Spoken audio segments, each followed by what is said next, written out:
estamos finalizando as comemorações do Jubileu de Ouro da Universidade Federal Fluminense. Comemorações que iniciamos em novembro de 2009. E tivemos a participação de todos os segmentos da universidade e por toda a universidade onde ela está presente. Jubileu de Ouro da UF. 50 anos. 50 anos não são 50 dias. O que vamos apresentar a seguir é uma parte do projeto Memória da UF, iniciado aqui na ASP no início dos anos 2000, com a certeza de que a ASP, integrada por 600 professores, todos oriundos da Universidade Federal Fluminense, tem um compromisso com a sua memória, tem um compromisso com a sua história, que ajudaram a construir, que ajudaram a escrever. E é este momento em que se comemora o Jubileu de Ouro, dia 18 de dezembro de 2010, 50 anos, não poderíamos nos omitir, não poderíamos deixar de apresentar, ainda que numa fase inicial, ainda que numa fase que será realmente melhorada, ampliada futuramente, alguns aspectos marcantes dessa trajetória de nossa universidade. A ASP-UF, procurando registrar a história da universidade e a sua memória ao longo desses 50 anos de existência, realizou entrevistas com os seus associados, cerca de mais de 50 entrevistas, das quais se selecionou o material para a composição desse vídeo.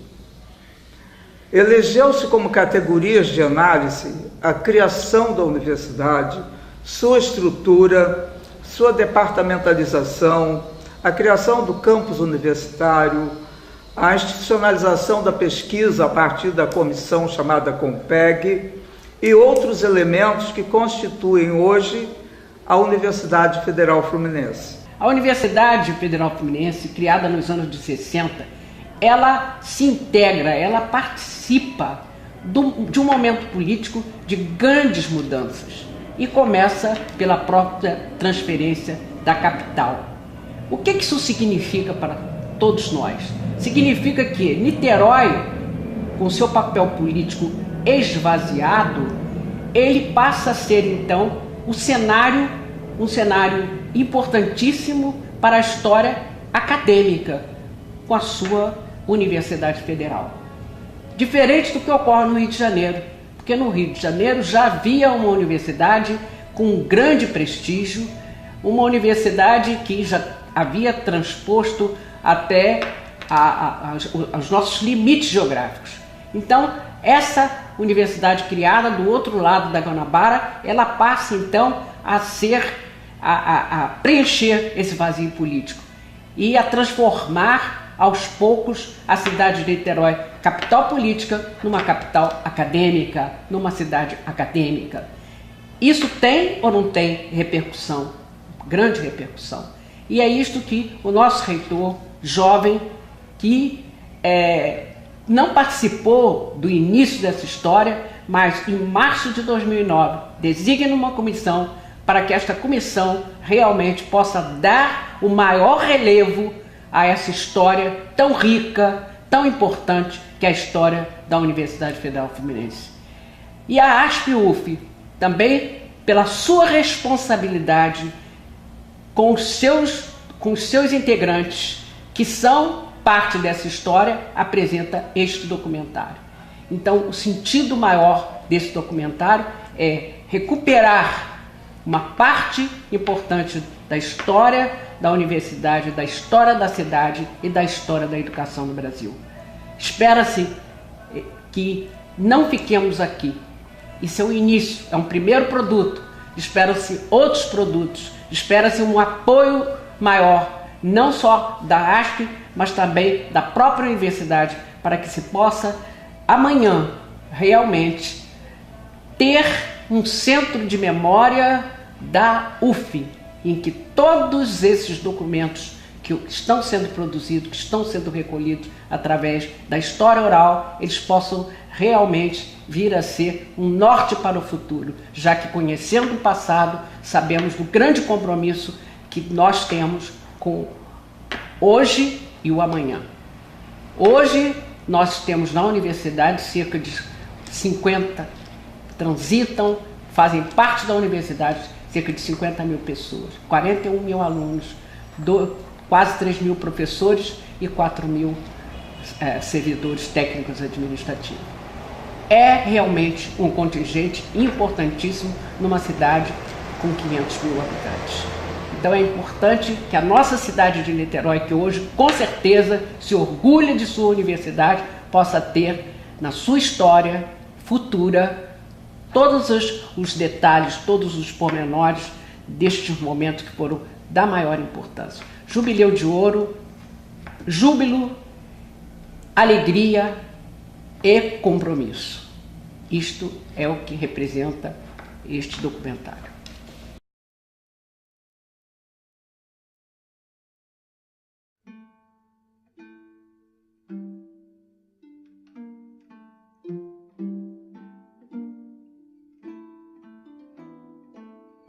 A nossa UF tem uma história muito interessante, não muito velha, relativamente recente, porque ela data da sua lei de criação em 1961 e a implantação efetiva física de uma reitoria em 1962.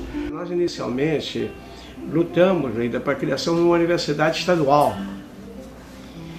E nessa luta nossa, eu fui presidente do Diretório Acadêmico Barros Terra, a nossa luta é que o Estado do Rio de Janeiro, não Niterói era a capital, não estava demonstrando efetivamente interesse de criar uma universidade à época.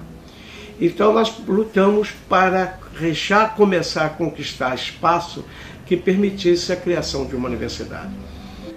Quando o governo estadual mal se aguentava em recursos, nós achamos uma verdadeira utopia, embora as intenções fossem muito boas, mas seria mais uma universidade criada estadual que morreria no nascedor. O nosso diretório foi um diretório que teve uma participação realmente ativa no sentido da defesa da proposta de criação de uma universidade pública federal no antigo estado do Rio de Janeiro. Houve uma assembleia na Associação Comercial do Estado do Rio de Janeiro, na Avenida Amaral Peixoto, e eu fui pela Associação dos Ex-Alunos, junto com Gastão Rucha. Gastãozinho, brilhante, inteligentíssimo, que era ex-aluno também, recém-formada da Faculdade de Direito. E nós participamos da primeira assembleia para compor, e o professor Durval de Almeida Batista Pereira, que era um lutador, era o diretor da Faculdade de Filosofia, Ciências e Letras, ficou cotado para ser o nosso reitor, o primeiro reitor ou o coordenador da futura universidade. Ele era um estudioso de universidade, etc. Então a nossa história começou por aí. Depois nós fomos nos reunir na Policlínica Barros Terra para elaborar o primeiro estatuto da universidade, que não é fácil. E naquela época é importante também, né, que 5 faculdades não seriam integradas à universidade, dentre elas a Escola Civil Social. Então nós tínhamos 5 chamadas agregadas, que era profundamente injusto. Injusto porque é necessário para criar uma universidade que existe uma faculdade de educação. E a faculdade de educação naquela época chamava Faculdade de Filosofia, Ciências e Letras.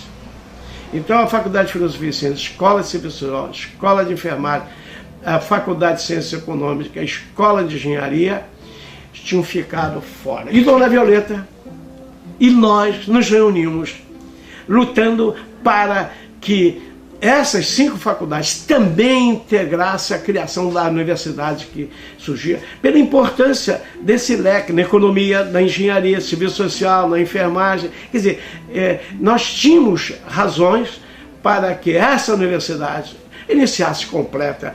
Então, professores, alunos e políticos né, lideranças, inclusive outras, do setor empresarial, embora em menor escala, deram um exemplo de união. É importante assinalar esse exemplo de união, porque esses segmentos sociais tinham grandes divergências. Então, a união foi conseguida com uma unidade na diversidade, o que é um exemplo interessante para os nossos dias, né? Para que nós possamos respeitar as convicções pessoais de cada qual, mas nas causas do bem comum possamos unir, possamos dar as mãos, e isso realmente aconteceu. Existiam as seguintes universidades, todas particulares: Faculdade de Direito, chamada Teixeira de Freitas, particular, que recebia uma pequeníssima ajuda do governo federal; a Faculdade de Ciências Econômicas, que era ligada ao Colégio Plínio Leite, onde eu tive a oportunidade de lecionar estudo dos sistemas econômicos e onde fui colega do professor Joaquim Cardoso de Lemos, que lecionava matemática. A outra faculdade que existia era uma faculdade de veterinária, que funcionava no Instituto Vital Brasil. Como existia uma faculdade de medicina, Fluminense de Medicina, que também tinha um curso de odontologia. O curso de odontologia chamado RINC, que tinha até um prédio próprio e que era também particular, tinha também uma faculdade de farmácia. E também passaram a integrá-la duas faculdades que já eram públicas, mas estaduais: a Escola de Serviço Social e a Escola de Engenharia. Elas também passaram a compor essa base inicial da Universidade Federal Fluminense. A Faculdade de Direito, em primeiro lugar, ela foi federalizada. Porque, como eu disse, era de interesse, disse extraoficialmente, né? Agora tem que ser cravado, eu vou repetir mais. É que havia interesse de professores da faculdade, catedráticos, chamado catedrático. É engraçado que quando se fala em catedrático, eu uma vez era secretário da faculdade, geral da faculdade, e fui obrigado, eu digo obrigado porque a pessoa não gostou, a entregar a um professor catedrático, que eu vou excluir o nome, vou omitir, um ofício da reitoria que o chamava de servidor. O homem não assinou, não recebeu. Se trocar para professor catedrático, ele falava grosso, eu aceito e assino. Fora isso, não. Eu não sou servidor, eu sou professor catedrático. Mas a importância que dava esse título. Certo? Então, esses professores catedráticos, eles sentiram a necessidade da federalização, porque se aposentado fosse, naquela época, não receber pelo INSS e tal, não era conveniente nem convincente, não era interessante. E como alguns já tinham 70 anos, ou quase 70 anos, a congregação então decidiu lutar pela federalização, porque esses professores seriam amparados. E o foram, porque com 70 anos, a federalização deu na lei a condição de ser computado todo o tempo de serviço dele, como se federal fosse, e eles então caíram na compulsória. Como nós, funcionários, fomos considerados oficial administrativo. E mais tarde, então, eu falo sobre isto. Né? Fomos considerados oficial administrativo, que também não estava convindo para nós, não. Não estava convindo de jeito nenhum. Então, esses professores se aposentaram e levou a Faculdade de Direito a imediatamente proceder à realização de concurso para preencher essas vagas. E nós queríamos uma universidade federal porque achávamos que o Estado do Rio era um estado pequeno, sujeito a influências e a oscilações muito grandes, né? E achávamos que a Universidade Federal daria mais expressividade e mais consistência.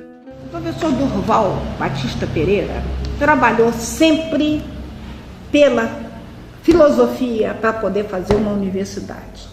Tentou-se fazer uma universidade estadual e ela acabou não saindo. Então veio essa universidade e o professor Durval foi eleito foi nomeado o primeiro reitor da universidade. Que o Dioclésio Dantas de Araújo era o nosso professor de anatomia topográfica. Quer dizer, então, era do 2º ano, lá no anatômico. Eu vivia no anatômico. Então, quer dizer, quem eu sabia da universidade através do Dioclésio. Quer dizer, daquilo que ele ia, o congresso funcionava aqui, né, no Rio de Janeiro, então que ele ia lá para o congresso, ele quase não aparecia lá, porque estava lá no congresso para conversar principalmente com aqueles deputados e senadores lá cearenses, para implantar a universidade. Muitas vezes os alunos iam com o professor Dioclésio, de repente você entrava por um elevador que estava dentro do gabinete do ministro, ou junto à mesa da Câmara e do Senado, principalmente a Câmara dos Deputados, principalmente, se eu não me engano, no tempo do Dr. Ranieri Mazzilli, em que estava se processando uma sessão e o professor Dioclésio e a gente estava ali do lado, conversando, pelo menos pleiteando alguma coisa. Tínhamos oposições diversas, então nós vimos que o esforço inicial era de aproximação. E começamos a aproximação com o senador Vasconcelos Torres. O Vasconcelos Torres era um homem muito simples, foi para uma reunião que eu convoquei na UF. Tem fotografia dele lá sentado, com aquele clássico bigodão, né, sentado conosco para discutir. E ele dizia, olha, esse projeto não vai passar, nós podemos apresentar uma emenda a esse projeto. Agora, o Kiefer, eu sou amigo do Sardinha, não nego. Eu falei, eu sou amigo do Dioclésio, eu não nego, mas o Dioclésio me disse que o interesse é a universidade. Ele não pleiteia nada agora. O Sardinha me disse a mesma coisa. Aí eu pensei comigo, são os dois prováveis candidatos a reitor logo em primeiro lugar, não querem nada, né?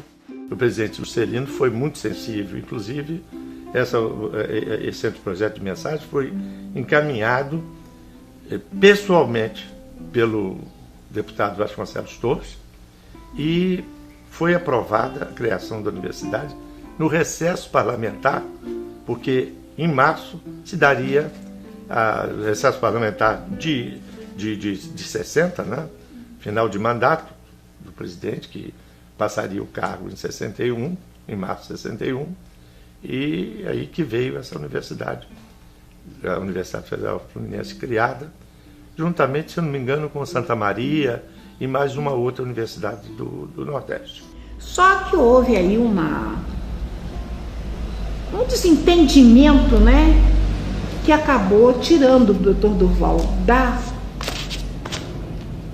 da reitoria, porque um grupo mais forte achava que tinha outro professor, que foi o 2º reitor, né, mas que não tinha o conhecimento do Durval com relação à parte.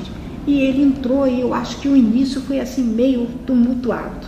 Essa reunião última, ela foi o resultado, de algum modo, de muitos outros movimentos, não é? Que eram movimentos para ajudar as faculdades isoladas e tal, mas infelizmente, eu talvez não por má intenção, mas havia uma resistência muito grande, acho que do professor Durval, pelo menos latente, em se agregar ao movimento, porque sem a reunião de 5 institutos de ensino superior, pelo menos 3 de um curso de duração de mais de 5 anos, e principalmente a filosofia,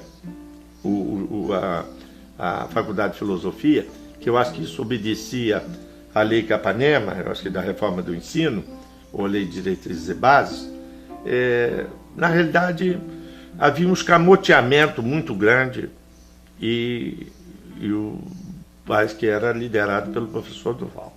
Na gestão de João Goulart, quando num processo em que estavam envolvidos a UF e a Universidade de Santa Maria, ele, com interesse talvez no Rio Grande do Sul, deu a penada final no processo que reconheceu as 2 universidades, a de lá e a de cá. quando o Jango estava na presidência da República, o Darcy Ribeiro era o chefe da Casa Civil dele, e o Bocaiúva Cunha puxando para o Dioclésio e o Vasconcelos puxando para o Sardinha. E eu mantinha os dois informados, entendeu?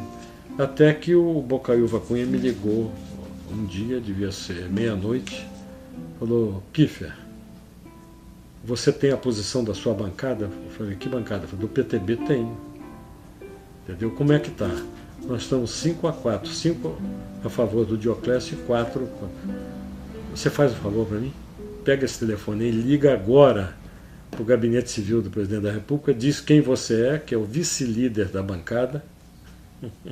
Falei: pô, eu vou falar que eu tenho que falar com o Badigé, porque já não era mais o Roberto. Eu falei: não, se você falar com o Badigé, estraga tudo.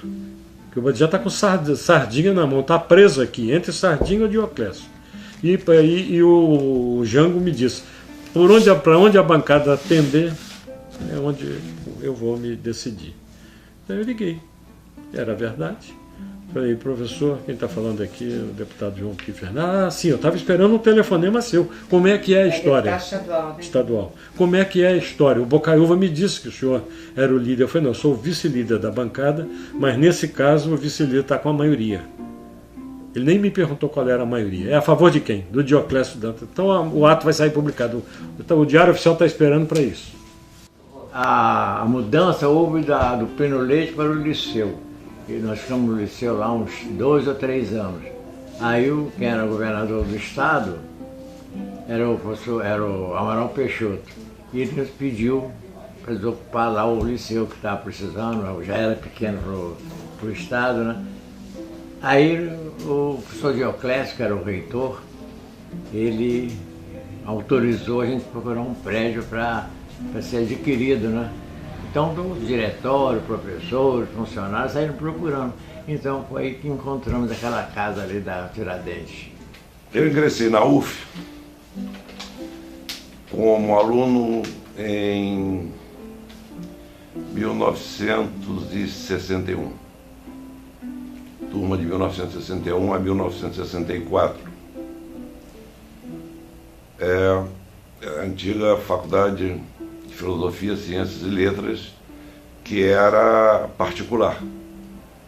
Um ano depois do nosso ingresso, quando eu digo nosso, porque minha atual esposa estudou comigo no curso de História, após um ano ela foi federalizada.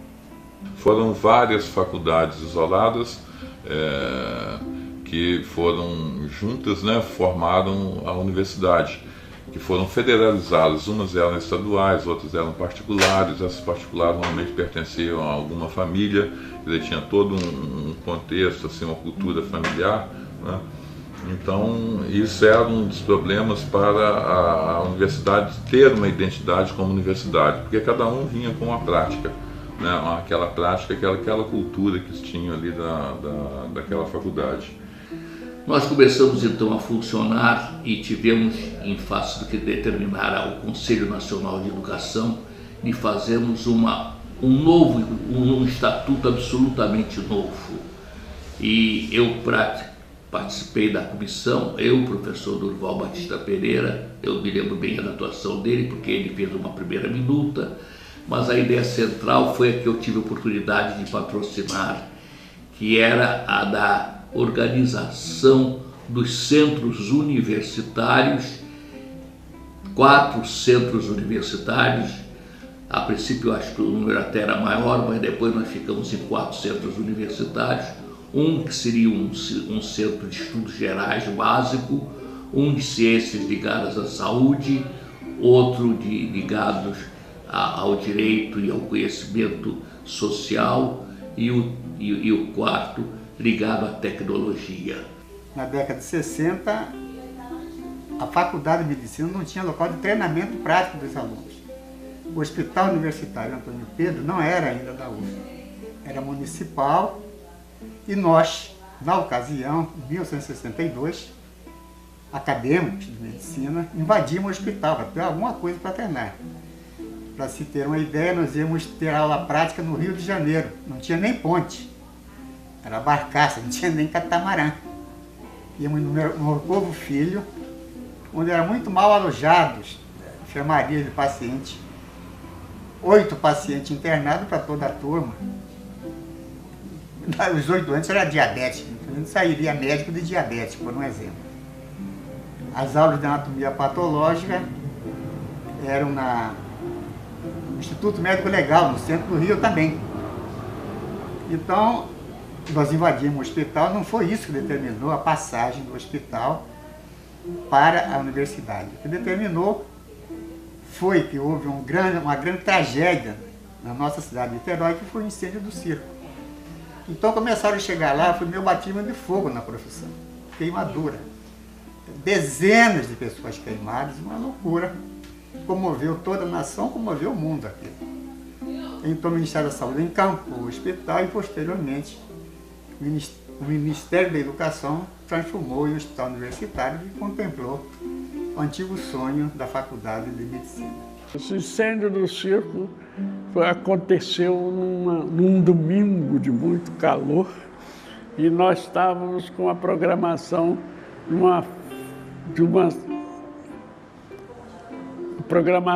de encerramento dos cursos do SENAC que tinham sido ministrados durante aquele período.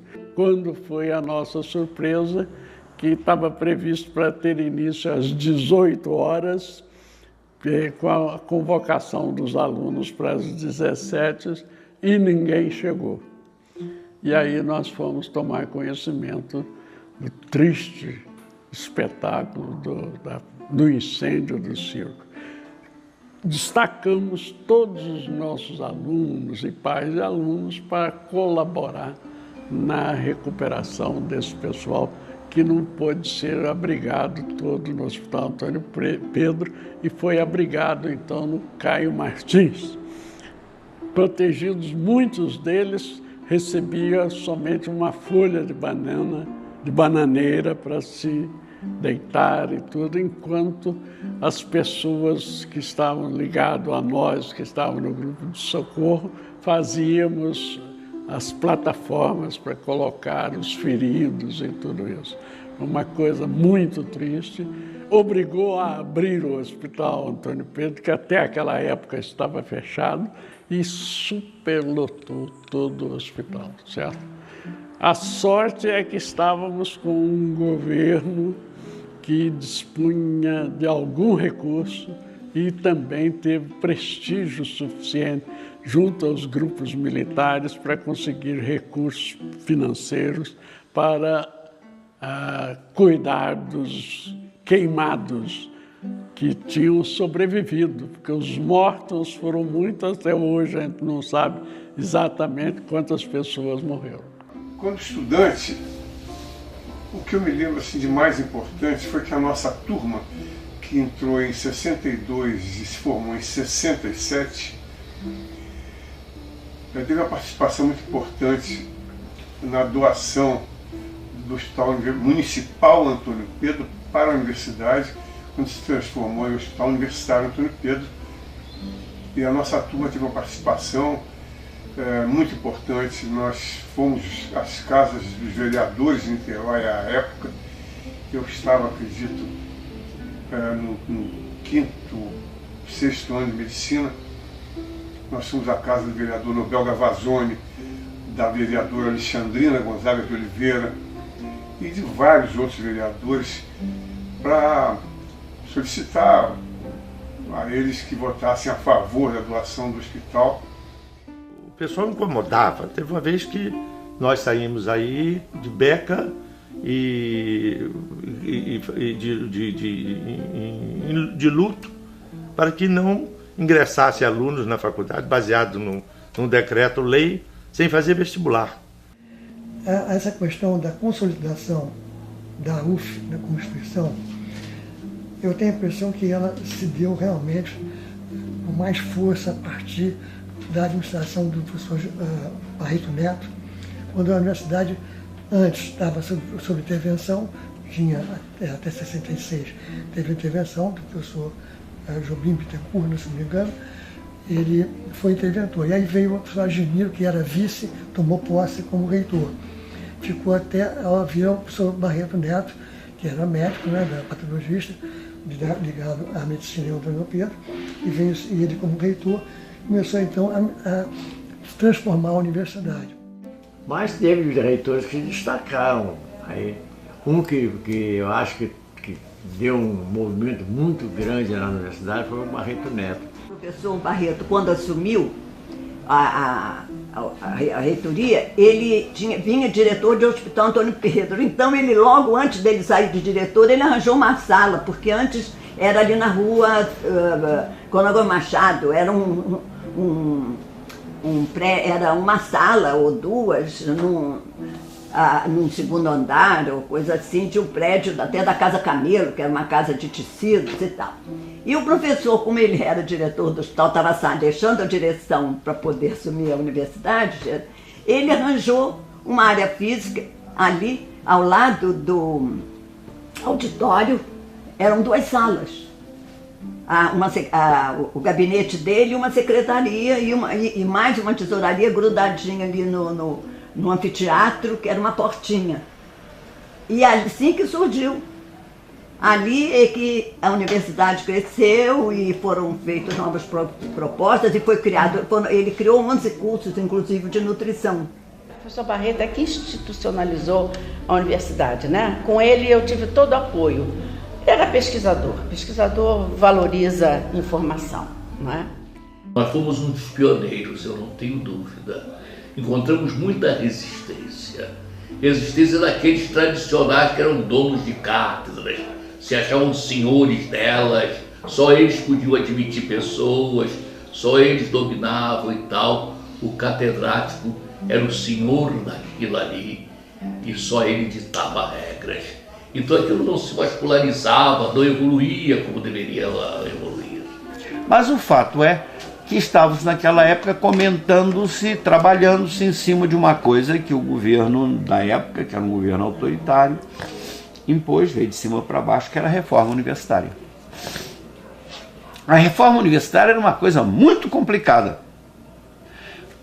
Aqui, sobretudo, porque nós tínhamos que quebrar paradigmas estabelecidos há dezenas de anos em cada unidade. Fazer com que aqueles paradigmas se adaptassem a um modelo novo, extremamente diferente do que até então se praticara. Eu me lembro, por exemplo, a extinção da cátedra. Que guerra! E o que a gente vai fazer com quem já é catedrático? Olha que confusão. Eu acho até que se o regime da época não fosse autoritário, não haveria a chance de implantar o regime novo aqui, não. Havia um processo de oferta, porque a universidade estava procurando um local para ser a reitoria, que pudesse realmente dar espaço para o crescimento da reitoria. E estava difícil em Niterói, já havia consulta a vários prédios, vistas em vários prédios, até que havia uma oferta, se eu não me engano, do pessoal do Hotel Cassino em Peraí. E como a universidade não conseguia comprar isso diretamente, legalmente estava difícil, foi solicitada que a universidade fizesse isso desapropriando. E essa operação que eu falei um pouco antes, ela foi autorizada e permitiu que a universidade fizesse. Mas como pagar isso? A universidade tinha recursos que pertenciam a diversas unidades. Naquela ocasião, eram fundos especiais de recursos que sobravam no orçamento não executado, que formaram esses fundos especiais, que as unidades usavam, de acordo com a autorização do Conselho Universitário, para os seus programas de desenvolvimento, mais para despesas de investimento. E nessa ocasião, os diretores se reuniram e concordaram em participar dessa aquisição. E esses recursos foram utilizados para comprar o cassino. Eu digo que eu tive muita sorte por causa do professor Barreto, porque tinha um professor que estava muito insatisfeito na história, o professor Hugo Vaz, e ele era também da área de publicidade. Aí nós fizemos um ofício ao professor Barreto, pedindo para trazer o professor Hugo Vaz para vir lecionar no curso de universidade. No dia seguinte, saiu a primeira lista de cassação. Eu diria que a marca principal de Manuel Barreto Neto foi a ter assegurado a estrutura da universidade e ter assegurado as possibilidades iniciais para desenvolver a pesquisa. Eram os primeiros tempos dos novos institutos, das novas faculdades, né? E era um momento de muita ebulição. Havia um reitor, Manuel Barreto Neto, que deu um impulso grande, criando vários setores, né? E implantando a reforma universitária, que foi a reforma de 68, mas que mudou a configuração da universidade brasileira, né? Então eu vivi esse período, muitos novos setores, vários novos setores, alguns não continuaram, como por exemplo o departamento de astronomia, criado pelo professor Barreto Neto, mas que não continuou, né? Mas a maior parte das atividades foram realmente implantadas e, sobretudo, a nova estrutura departamental. Era um ambiente inteiramente diferente do de hoje. Nossa turma de História tinham 18 alunos. Com isso, se mantinha, naquela época, aquilo que se perdeu com o tempo, ou seja, o espírito de turma.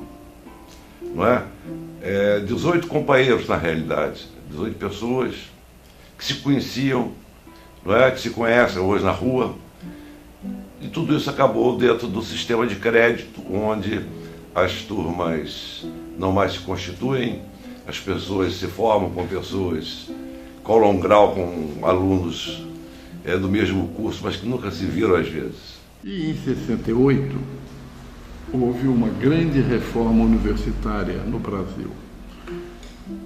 Os cursos que eram seriados passaram a ser por créditos. Inclusive a Faculdade de Filosofia Fluminense, né, que tinha sido absorvida com toda a estrutura seriada, foi dividida por diversos institutos e departamentos que foram criados. Era, na época, reitor da universidade, o professor Manuel Barreto Neto, um homem corretíssimo, competente, ele era da área de pesquisa médica, e que passou, coitado, não merecia por isso, por um incidente muito grande na gestão dele, que foi um desfalque que foi dado pelo tesoureiro da universidade na época, né? Isso abalou muito, ele já era um senhor de 12 e tudo, eu imagino que ele deve ter ficado muito aborrecido com isso. Eu recordo o grande reitor, que foi o professor Manuel Barreto Neto. E eu era o chefe do departamento de matemática que funcionava ali em cima, nos altos da Casa Camelo. E um belo dia o professor Barreto ele foi, assim que assumiu, visitou, procurou conhecer a universidade. E foi nos fazer uma visita e eu recebi e disse algumas palavras, parece que ele gostou, e então eu fui o candidato dele para substituí-lo na reitoria. E então ingressamos, assumimos essa função depois, né, que nos traz gratas recordações. Depois do professor Manuel Barreto Neto, convivi com o reitor Jorge Barbosa. O reitor Jorge Barbosa, matemático, ele se preocupou muito com o porte da Federal Fluminense, que realmente era muito pequena em função da grande universidade do Rio de Janeiro, que tinha sido a antiga Universidade do Brasil, que se chamava então Universidade Federal do Rio de Janeiro. Então ele aumentou muito o porte da Fluminense, atraindo estudantes com transferências, com concursos, com vestibulares, né? E aí a Federal Fluminense, evidentemente, cresceu muito, evidentemente, cresceu no número de alunos, precisava também crescer o número de professores, de docentes, né? Evidentemente que a ação de Barreto Neto mais a ação de Jorge Barbosa criaram uma ebulição dentro da universidade, né? Uma crise, no sentido de que tudo que cresce, cresce por crises. Não é uma crise no sentido ruim, mas uma boa crise. Por quê? Porque gerou uma série de problemas que depois precisavam ser resolvidos, precisavam ser analisados e a instituição precisaria de ser melhor estruturada. Belas lembranças, né? A universidade realmente, ela, com uma vida muito forte, muito intensa, né? E ministro da Educação, o grande brasileiro, o grande amazônico das Jarbas, Gonçalves Passarinho, nos deu todo o apoio. Aliás, antes de assumir o cargo, eu fui a ele para saber se eu poderia realmente, se havia a possibilidade de um apoio assim especial que a universidade precisava realmente, né? Tivemos esse apoio, inclusive o apoio do Exército na Amazônia, né? Criamos a Unidade Avançada José Veríssimo, a escolha do nome foi o Jarbas que sugeriu o nome José Veríssimo, né? E o Exército nos deu, em termos de apoio, doou para a universidade todas as propriedades do Exército em Óbidos. A universidade, inclusive, dirigia o hospital e a aeronáutica nos dava mensalmente, né, um avião e uma equipe, a área de veterinária e a área médica nos deram, da universidade deu todo o apoio a essa iniciativa, né? Então, realmente foi uma coisa muito especial na vida da universidade. Outro trabalho que eu fiz na universidade que me deu uma satisfação muito grande foi justamente trabalhar na implantação de um campus avançado. O campus avançado da UF era na região de Óbidos, no Pará. E era uma coisa absolutamente nova, porque não havia nada. O projeto Rondon, que tinha sido mais ou menos na mesma época, tinha feições um pouco diferentes, né? Nessa se conseguiu que mensalmente houvesse mudanças de equipe em aviões da FAB. E a nossa tarefa era muito de preparar as equipes para mensalmente substituir as equipes que já estavam lá. Então, esse plano de passar uma temporada na selva, para mim foi uma emoção incrível, incrível. E eu nunca me esqueço que eu fiz num monomotor uma viagem de Óbidos a Oriximiná, depois de Óbidos a Santarém, num avião desse tamanho, eu e o piloto, atravessando a selva amazônica. Fazer uma emoção tão grande, você vê a selva amazônica a seus pés, maneira de dizer, né? E tão próximo de você, quer dizer, e levar a mensagem UF ao interior do Pará, eu achei uma coisa muito importante.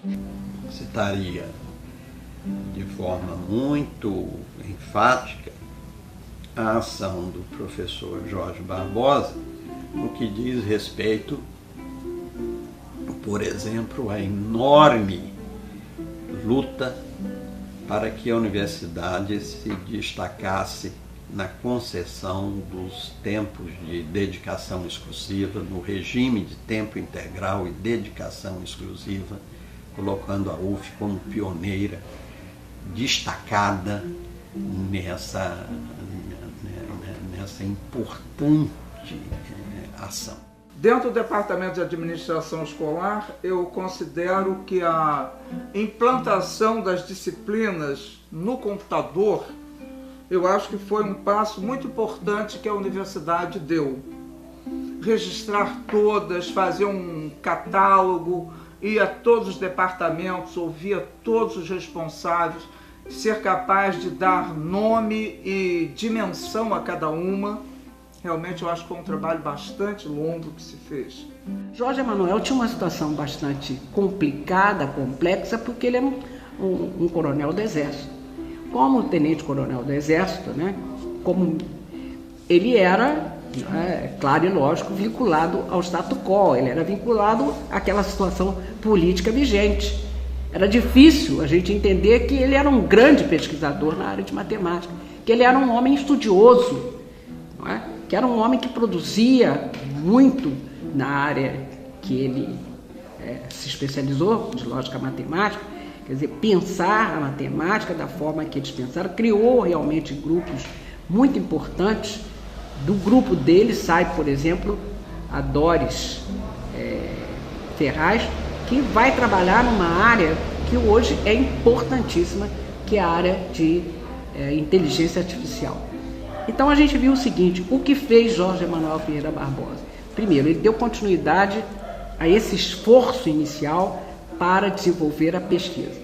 E de que forma? Criando a Compeg e estimulando, vinculando os recursos da universidade à Compeg, para que pudesse, então, ser aqui um mini CNPq. Foi isso que produziu realmente aí uma possibilidade maior de criação de cursos que foram criados na época de Jorge Emanuel, de educação, de letras, de história, enfim, vários cursos.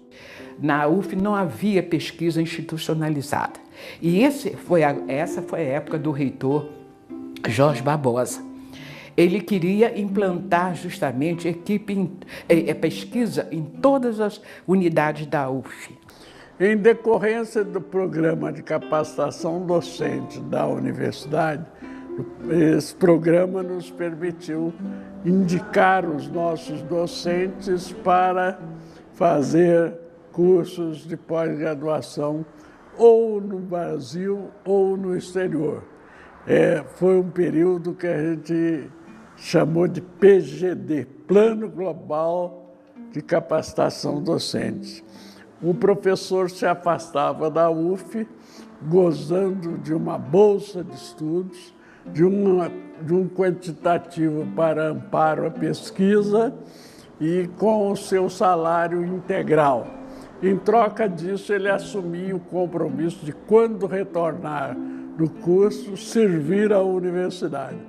Com isso, nós recrutamos docentes nas diversas áreas, no curso de engenharia, curso de matemática, curso de física, curso de medicina, e aproveitamos então para dar uma nova roupagem aos docentes da UF, que além de frequentar o curso no exterior, quando ele retornasse ao país, ele retornaria com uma parte que nós chamamos de projeto enxoval. Isso é, todo um apoio financeiro para desenvolvimento de projetos de pesquisas, equipamentos, reagentes e tudo isso. Isto foi o grande alcance do Programa Institucional de Capacitação Docente. Eu presidia uma comissão chamada Compeg, que teve muito trabalho, porque conviver com essas pessoas de natureza tão diferente, recursos diferentes, linguagem diferente, não era fácil. Eles associavam muito Niterói à pobreza, à escassez de cabeças, etc, etc. Olhavam Niterói toda negativamente. Então achavam que só eles, que eram muitos procedentes do Rio, que tinham boas cabeças e que seriam capazes de darem resultados produtivos nas suas pesquisas.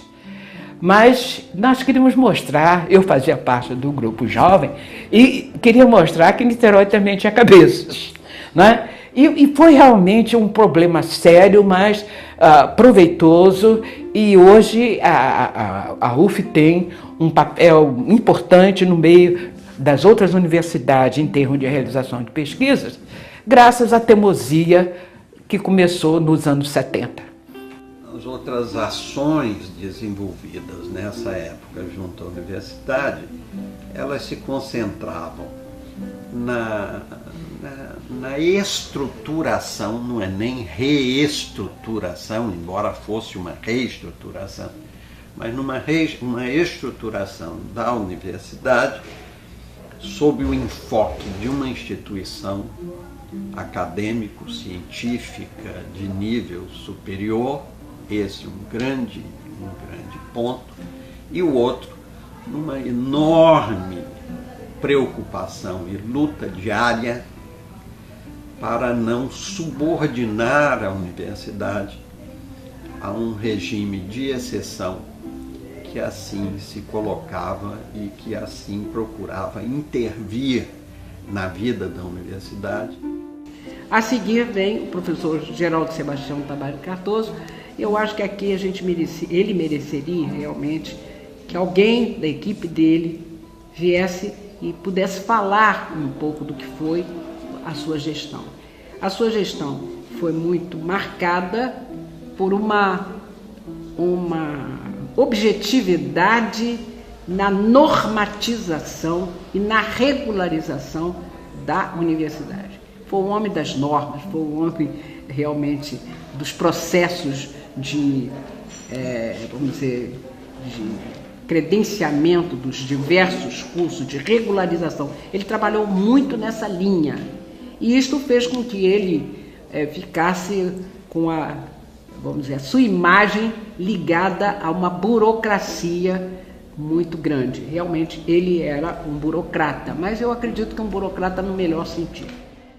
Eu me lembro perfeitamente, por exemplo, quando se começou a elaborar na época de professor Geraldo Sebastião Tavares Cardoso, então reitor, que se começou a fazer os regimentos das unidades, dos centros, dos departamentos que não existiam. Então, era a regulamentação do funcionamento da universidade, foi todo feito durante o mandato do professor Geraldo, com a assistência inestimável do professor Jorge Loretti, que efetivamente comandava, supervisionava, né, com seu conhecimento e com a sua experiência todos aqueles regimentos até grandes e que tinham que ser detalhados, né? Isso foi feito por essa ocasião. Quer dizer, ele arranjou, fez arranjos produtivos, né, que geraram, que deram ordem, ordenaram todo aquele crescimento ocorrido com os dois reitores anteriores. Foi exatamente a época em que se estruturou o Estatuto e o Regimento Geral, dos quais eu participei como professor, como representante da área tecnológica. Foi uma época muito difícil, mas muito interessante porque coincidiu com o estabelecimento do projeto do campus. Nesse momento, ele estava com muita dificuldade porque tinha que ser implantado um plano de classificação de cargos na universidade, tanto para docente como para técnico administrativo. Plano esse que já quase todas as universidades já tinham implantado, menos a Universidade Federal Fluminense e mais umas duas. E eles insistiam muito que fosse rapidamente implantado esse plano de carreira, que foi a nova regulamentação que precisava ser aplicada, foi a Lei 5.645. E o professor buscava um diretor para poder fazer esse trabalho. O professor Geraldo não estava tentando resolver a situação assim imediata para resolver o problema de pessoal. E nesse momento ele me convida para ser diretor do Departamento de Administração de Pessoal, porque a dona Wanda havia se acidentado e licenciado. Eu entrei então como substituta da diretora até que ela melhorasse e voltasse. Eu fui nomeada pelo Geisel e meu nome ficou no SNI 6 meses, porque eles achavam que meu marido era um traficante internacional. Eu me casei com Arino Matos Filho, que era filho de um deputado federal, Arino Matos. E esse meu marido era amigo de Sérgio Mendes. E vivia indo aos Estados Unidos, ia e voltava, não trabalhava porque tinha um cartório. Eles achavam que ele era traficante. e meu nome não saía, não me nomeavam. Aí o reitor, que era o Geraldo, foi a Brasília e disse, não, professora Elsa não tem nada a ver com o marido. O marido dela viaja porque não tem nada que fazer, tem substituto no cartório, mas a professora Elsa quer trabalhar. Aí me nomearam. O fato pitoresco foi que eu sonhei, tinha um esqueleto ali no Galonguinho, que era para ciências humanas, a senhora se lembra? Aquele prédio comprido. E aquele prédio estava no esqueleto, nós queríamos o Instituto de Química apertado, não tinha mais como a gente se organizar para ter tudo. Então eu sonhei, e pedi ao professor Geraldo, né, que era muito magnífico mesmo, o reitor, e ele me cedesse no Instituto de Química aquele prédio. Então o professor Isaac, que era o chefe da Evandro Campos, naquela época estava estudando Campos, me fez um desafio. Você estuda a ocupação daquele prédio, porque aquele prédio é grande demais para o Instituto de Química. Estuda a ocupação daquele prédio para fazer o Instituto de Química, que se você provar que precisa do prédio todo, ele vai ser seu. Abraão e eu ficamos dias em cima de uma planta, porque eu sou até metida um pouco arquiteta, um pouco não sei o quê, ficamos estudando todos os andares, mas abrangendo tudo, pesquisa, desenvolvimento, pós-graduação, já existia pós-graduação de geoquímica, que eu fiz o mestrado em geoquímica, foi a primeira turma de geoquímica que Abraão fez também, e outros professores, Ana Helena e outros, fizemos a professor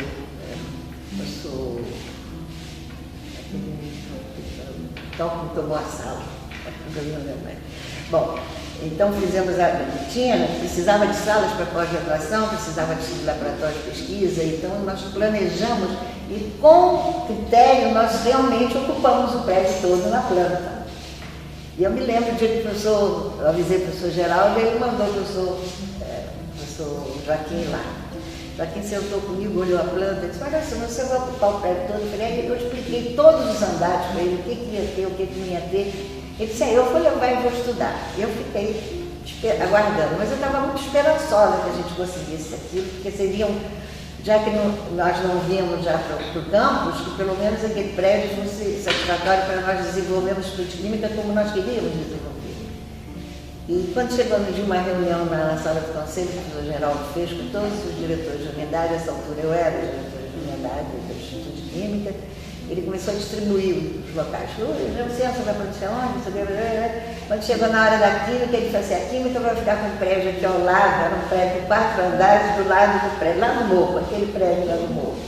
Eu fiz uma cara tão feia, professor Geraldo, fiz assim, falei, fiz assim. No processo de consolidação da universidade, eu percebi, e apesar de ter chegado em 1971, com todo o meu conhecimento, pesquisa em documentos e tudo mais, eu percebi que não houve um projeto acadêmico institucional na sua consolidação. A universidade foi se brotando, crescendo e se estruturando automaticamente e após o 1964, cumprindo toda uma legislação que veio do governo federal.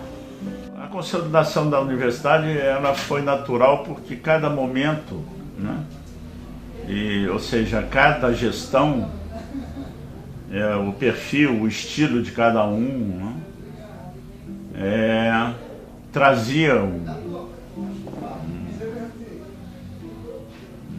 pacote de conhecimento, um pacote de contribuição para a universidade, no estilo de cada um deles, uns mais agressivos, outros menos agressivos, né? Mas no total a consolidação ela foi gradual, né? Eu acho que ela foi muito bem, não houve um planejamento, ela foi se estruturando por si própria, né? À medida que a universidade ia crescendo, né? As necessidades iam aparecendo. Bom, o outro trabalho importante foi o do Escritório Técnico do Campus, o estabelecimento do campus da universidade. Esse trabalho começou com a minha designação pelo reitor para chefe de escritório do campus, e isso passou a existir no dia em que ele me entregou a portaria, criando o escritório técnico do campus e a minha nomeação como chefe do escritório técnico do campus, e o campus passou a existir apenas na minha pasta. Aí começou um trabalho de obtenção de área física e de pessoal. Esse trabalho demandou algum tempo porque não havia dinheiro para contratar profissionais. Então, eu instituí um sistema de estágio, tá certo?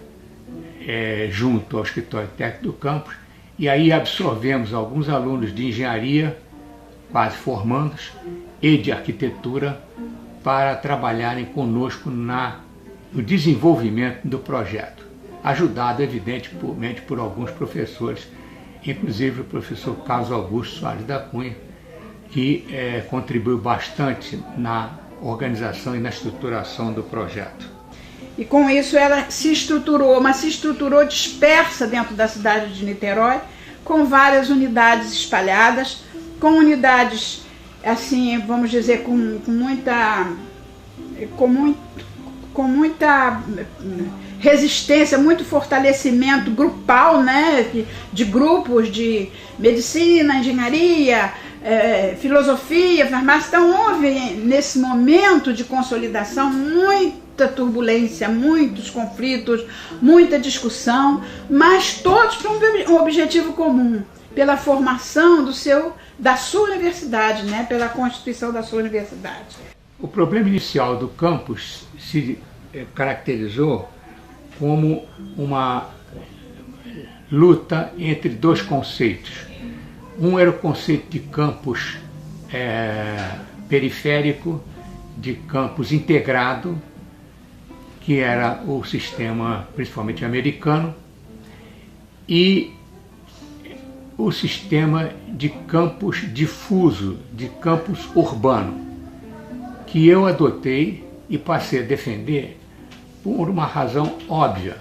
É que o campus periférico, inclusive numa área que foi prevista, que era de uma fazenda em Ipiíba, aqui perto de São Gonçalo, exigiria a implantação de todo o sistema de infraestrutura, de água, esgoto, energia, transporte, comércio, o que levaria anos para se conseguir recursos para instalar isso. Então eu defendi, junto ao reitor e às comissões que foram estabelecidas, a ideia de que se desenvolvesse um projeto de um campus urbano, aproveitando toda a infraestrutura da cidade de Niterói, e que tinha para mais de 50% de seus alunos vindos do Rio, o que eram muito bem atendidos através do sistema de barcas. E o campus ficando próximo às barcas, talvez nem ônibus precisaria para se locomover para essas áreas.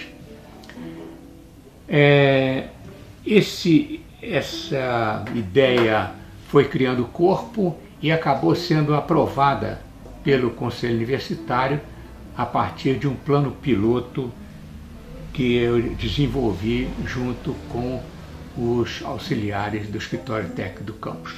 Espero que possa ainda ver a universidade mais pujante, mais segura de si, mais, né, oferecida à sociedade, à comunidade, né, que é a mantenedora dela. Né, essa riqueza de talentos que a universidade, né, possui, né, que está no seio dela, contribuindo no dia a dia, né, a presença dessas associações como a ASP, como cada sindicato, né, essa contribuição que cada um, né, pudesse dar, eu ainda imagino que eu vá conseguir ver, né, uma universidade ainda um pouco mais estruturada, um pouco mais polida.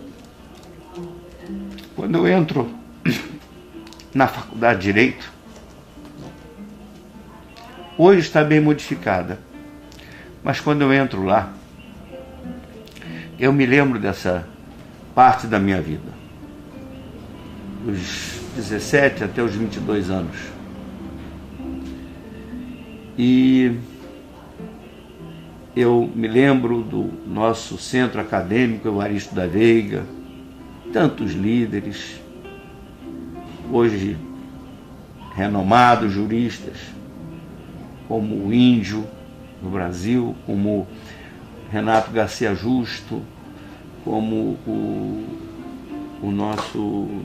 Enfim, são nomes assim, o próprio Galindo, pessoas que marcaram muito, mas muito mesmo, a minha existência e que eu, apesar dos anos todos passados, eu ainda os trago muito presentes na minha emoção.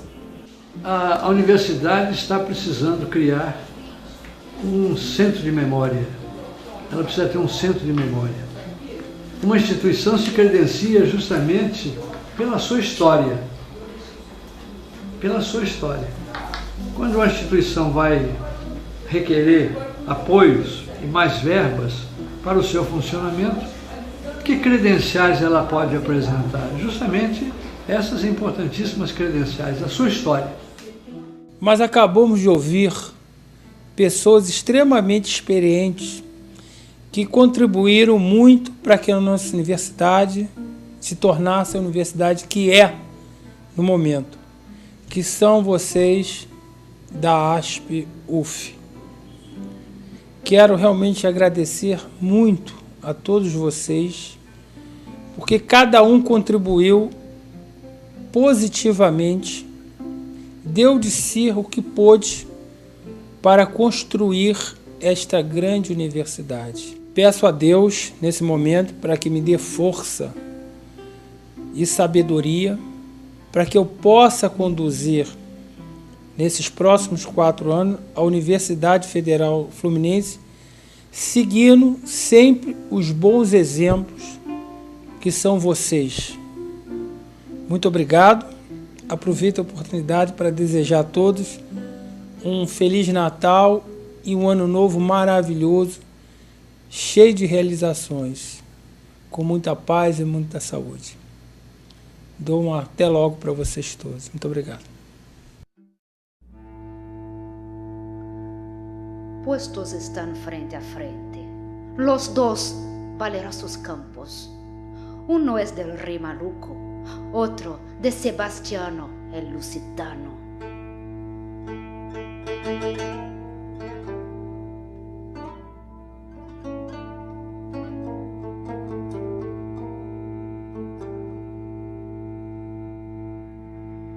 Puestos están frente a frente, los dos valerosos campos. Uno es del rey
Todo lo anda el buen rey, dando muertes muy gallardo. La espada tinta de sangre, lanza rota sin caballo. Que el su pasado el pecho ya no puede dar un paso. A Jorge de Albuquerque pide, le dé su rucio rodado. Dáselo de buena gana y el rey cabalga de un salto. Mírale, el rey como yace de espalda, casi expirando. Mas le dice que se salve, pues todo es roto en pedazos. Y el rey se va a los moros Sebastiano, el lusitano.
Guardar de lembrança. Gostar de lembrança. Eu brigando com você.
Universidade e por toda a universidade onde ela está presente.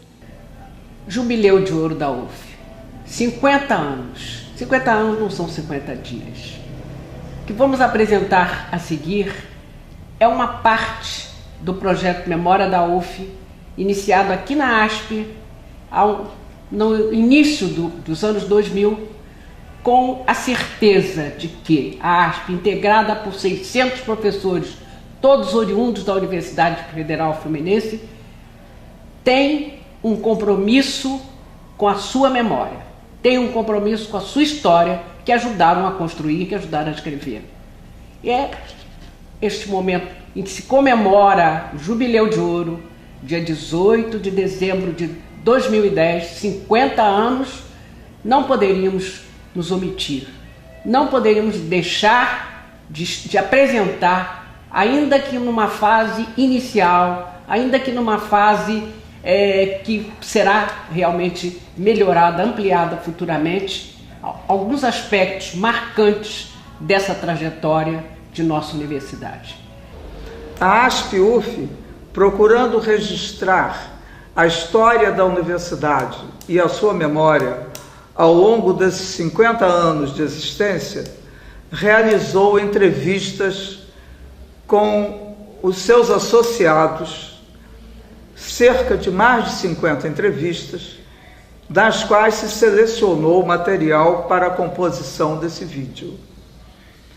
Elegeu-se como categorias de análise a criação da universidade, sua estrutura, sua departamentalização, a criação do campus universitário, a institucionalização da pesquisa a partir da comissão chamada COMPEG e outros elementos que constituem hoje a Universidade Federal Fluminense. A Universidade Federal Fluminense, criada nos anos de 60, ela se integra, ela participa de um momento político de grandes mudanças e começa pela própria transferência da capital. O que isso significa para todos nós? Significa que Niterói, com seu papel político esvaziado, ele passa a ser então um cenário importantíssimo para a história acadêmica, com a sua Universidade Federal. Diferente do que ocorre no Rio de Janeiro, porque no Rio de Janeiro já havia uma universidade com um grande prestígio, uma universidade que já havia transposto até os nossos limites geográficos.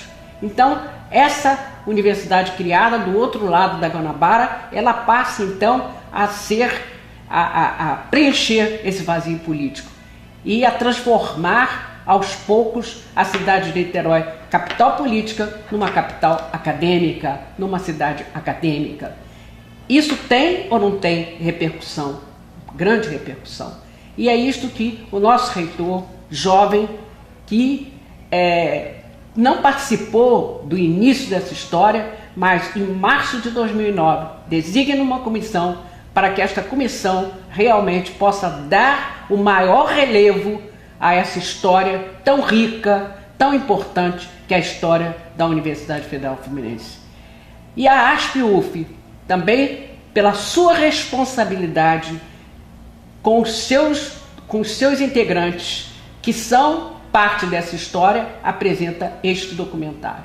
Então, o sentido maior desse documentário é recuperar uma parte importante da história da universidade, da história da cidade e da história da educação no Brasil.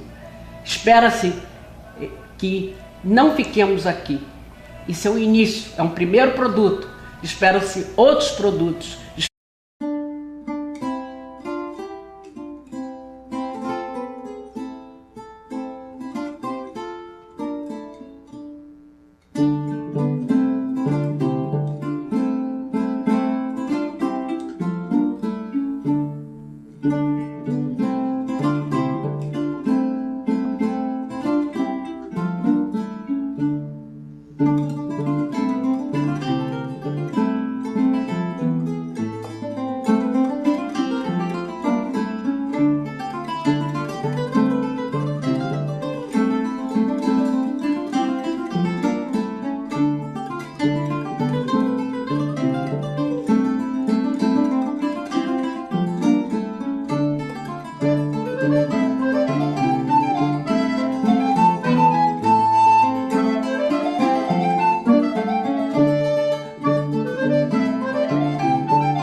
estamos finalizando as comemorações do Jubileu de Ouro da Universidade Federal Fluminense.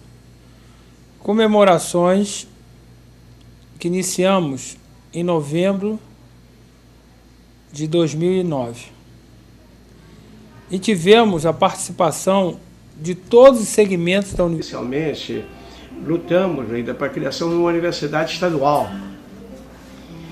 E nessa luta nossa, eu fui presidente do Diretório Acadêmico Barros Terra, a nossa luta é que o Estado do Rio de Janeiro, não Niterói era a capital, não estava demonstrando efetivamente interesse de criar uma universidade à época. Então nós lutamos para já começar a conquistar espaço que permitisse a criação de uma universidade. Quando o governo estadual mal se aguentava em recursos, nós achamos uma verdadeira utopia, embora as intenções fossem muito boas, mas seria mais uma universidade criada estadual que morreria no nascedor. O nosso diretório foi um diretório que teve uma participação realmente ativa no sentido da defesa da proposta de criação de uma universidade pública federal no antigo estado do Rio de Janeiro. Houve uma assembleia na Associação Comercial do Estado do Rio de Janeiro, na Avenida Amaral Peixoto, e eu fui pela Associação dos Ex-Alunos, junto com Gastão Rucha. Gastãozinho, brilhante, inteligentíssimo, que era ex-aluno também, recém-formada da Faculdade de Direito.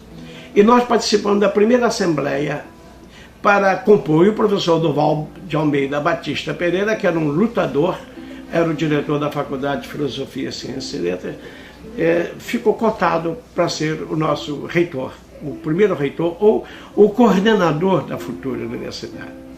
Ele era um estudioso de universidade, etc. Então a nossa história começou por aí.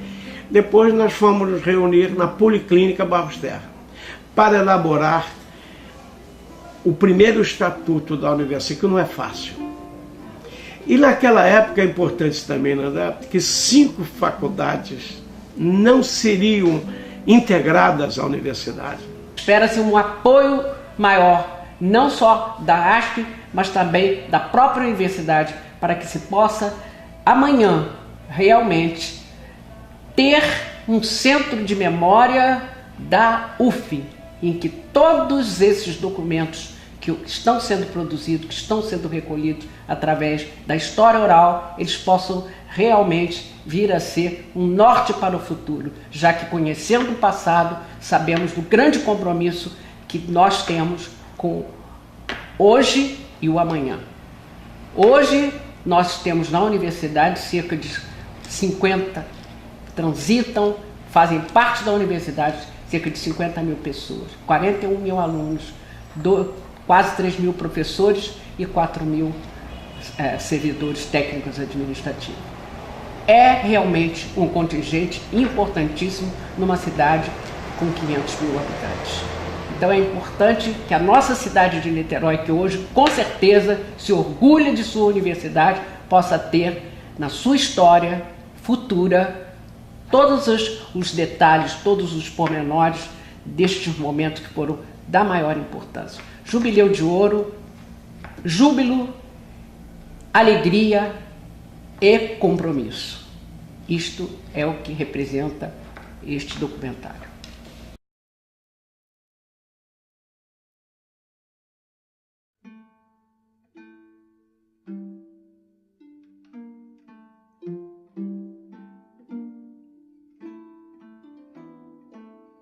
A nossa UF tem uma história muito interessante, não muito velha, relativamente recente, porque ela data da sua lei de criação em 1961 e a implantação efetiva física de uma reitoria em 1962.